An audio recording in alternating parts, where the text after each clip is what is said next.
इस वक्त की एक और बड़ी खबर, हौज काजी में तशद्दुद का मामला। वजीर दाखिला अमित शाह ने किया दिल्ली पुलिस कमिश्नर को तलब। हौज काजी मामले पर जताई नाराजगी। एक और अहम खबर इस वक्त की, हौज काजी में तशद्दुद का मामला पेश आया है, जिस पर वजीर दाखिला अमित शाह ने दिल्ली पुलिस कमिश्नर को तलब किया है।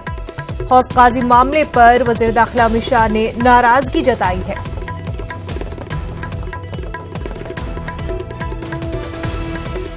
अहम खबर इस वक्त की, वजीर दाखिला अमित शाह ने दिल्ली पुलिस कमिश्नर को हौज काजी मामले को लेकर के तलब किया है। हौज काजी मामले को लेकर वजीर दाखिला अमित शाह नाराज है।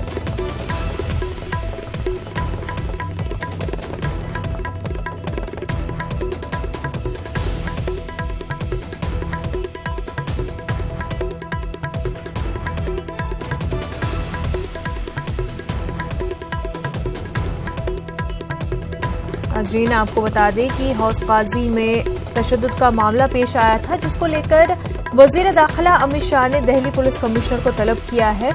वजीर दाखिला अमित शाह ने नाराजगी जताई है इस पूरे हौज काजी मामले को लेकर के। हमारे नुमाइंदे शंकर आनंद मजीद तफसीलात के साथ हमारे साथ जुड़ चुके हैं। शंकर, आपसे तफसीलात चाहेंगे। देखिए, पिछले 3 दिनों पहले जिस तरह से बाकायदा 2 संप्रदायों के बीच में जो तनाव हुआ और उस तनाव के बीच में जिस तरह से एक माहौल बना, उस माहौल पे किस तरह से दिल्ली पुलिस का रुख रहा, इस मामले की एक विस्तार से पूरी रिपोर्ट गृह मंत्रालय द्वारा मांगी गई है। और गृह मंत्री खुद इस मामले में दिल्ली पुलिस के कमिश्नर अमूल्य पटनायक से मिलेंगे और उनसे इस रिपोर्ट पे चर्चा करेंगे कि आखिर किस तरह से ये तनाव हुआ 2 संप्रदायों के बीच में और ये मामला इतना हंगामा हो गया और जिसके चलते वहां पर काफी तनाव भी हुआ। तो इस मामले में अमूल्य पटनायक खुद इस मामले की विस्तृत जांच रिपोर्ट गृह मंत्री अमित शाह को देंगे। और इस मामले में जिस तरह से बकायदा देखा गया है, दिल्ली पुलिस की भी कहीं न कहीं एक काफी जो कमी है वो नजर आई थी और इस मामले को सुलझाने में, हालांकि इस मामले में अब तक 4 लोगों को गिरफ्तार किया गया है और इसके साथ ही कई और भी जो लोग हैं जो इस मामले में फिलहाल फरार बताए जा रहे हैं, तो उसकी भी गिरफ्तारी की भी कोशिश की जा रही है कि जितना जल्द से जल्द उसकी गिरफ्तारी हो और इस मामले को जल्द से जल्द सुलझाया जाए। हालांकि कल देर शाम तक पूरे इस इलाके की अगर बात करें तो चावड़ी बाजार इलाके में वहां पर दोनों धर्म संप्रदायों के बीच में आपस में बैठा करके बातचीत की गई, जिससे कि आगे कोई तनाव ना हो। तो इन तमाम मामलों की जो विस्तार से पूरी रिपोर्ट है, वो रिपोर्ट वजह जो है वजह बताया जाएगा, उसके बाद उसका क्या सोल्यूशन है वो बताया जाएगा और किस तरह से अब तक इस मामले में कार्रवाई की गई है और कहाँ पे नाकामी हुई है पुलिस की। इन तमाम मामलों पे विस्तार से अमित शाह पूछताछ करेंगे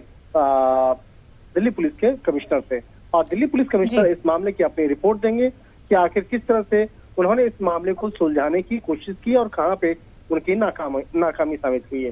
जी शंकर, इस वक्त उस इलाके में कैसा माहौल देखने को मिल रहा है? देखिए, पिछले 4 दिनों से उस इलाके के जो लोग हैं वो काफी दहशत में तो है ही और उस इलाके में जो कारोबार पे अच्छा खासा असर को देखने को मिल रहा है, क्योंकि पूरा जो इलाका है, पूरा चावड़ी बाजार इलाका जो है ये पुरानी दिल्ली का इलाका है और इस इलाके में काफी जो लोग हैं सारे वो आधा से अधिक लोग वहाँ पर कारोबारी हैं और छोटे आप वहाँ पे एक सुई से लेकर